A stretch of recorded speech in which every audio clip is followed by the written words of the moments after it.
कोण जबाबदार वाटते तुम्हाला या सगळ्या घटनेला? या सगळ्या घटनेला पर्यावरण विभागाचे जे मुख्य आहेत संजय कुलकर्णी हे जबाबदार आहेत. त्यांच्यावरती बडतर्फी बरोबर जर कुणी मृत घोषित झाले तर मनुष्यवधाचा सुद्धा गुन्हा दाखल व्हावा. त्याचबरोबर एक्झिक्युटिव्ह इंजिनियर म्हणून योगेश आल्लाट यांच्यावर जबाबदारी आहे. त्यांच्या बाबतीमध्ये डिपार्टमेंटकडनं त्यांचं शिक्षण हे बोगस आहे, पदवी ही बोगस आहे, अशा प्रकारची तक्रार नगरविकास खात्याकडे झाली होती.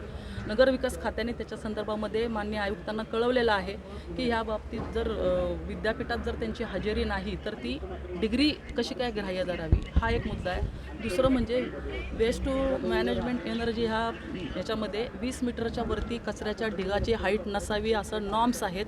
ते नॉर्म्स असतानासुद्धा ही हाईट 20 मीटरच्या वरती होती. त्यामुळं जागेवरती तो अधिकारी सस्पेंड झाला पाहिजे. दुसरं म्हणजे हे सगळे सबलेट दिलेली कामं आहेत. अनेक कामं ही जी आहेत ही इकडच्या बड्या लोक आहेत, म्हणजे ह्याच्यातला आका कोण आहे हे सुद्धा काढणं जरा आता गरजेचं आहे. SIT माध्यमातून ह्याची चौकशी झाली पाहिजे.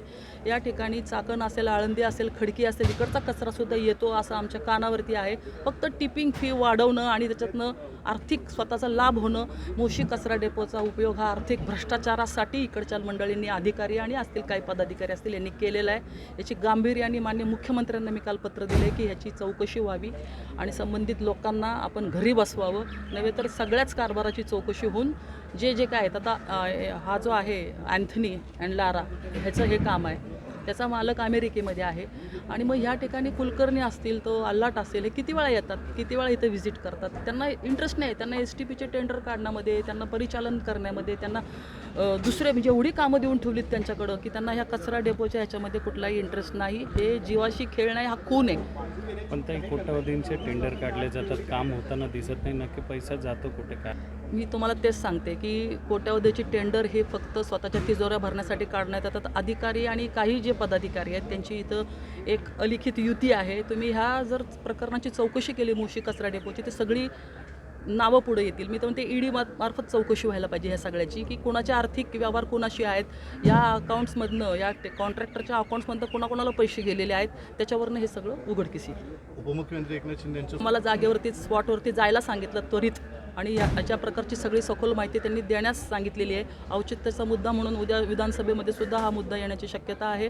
नव्हे तर आम्ही ह्याचा जोपर्यंत म्हणजे पूर्ण ह्याचा खुलासा होत नाही तोपर्यंत आम्ही काही ह्या प्रकरणाला सोडणार नाही. आयुक्त म्हणतायत खरं तर ही नैसर्गिक आपत्ती आहे. आयुक्त नेमकं कुणाला वाचवते या प्रकरणात? आयुक्तांना या गोष्टीची माहिती नाही आहे, म्हणजे ते नवीन आलेले आहेत आणि माहिती नाही आहे किंवा त्यांना त्याच्यात पडायचं नाही असं एकंदरीत दिसतंय आणि ते वाचवत आहेत म्हणल्यापेक्षा त्यांना राजकीय दबाव असण्यापेक्षा त्यांना अजून त्याच्यातली कल्पना नाही आहे. आम्ही त्यांच्याकडनं सक्त मागणी करणार आहे. येणाऱ्या जनरल बॉडीमध्ये असेल, येणाऱ्या स्थायी समितीच्या मिटिंगमध्ये असेल, आयुक्तांना ह्याचं उत्तर द्यावं लागेल. त्वरित ह्या 2 लोकांना तर घरी बसवलंच पाहिजे ज्यांनी या प्रकरणाला जबाबदार आहे. ठीक आहे.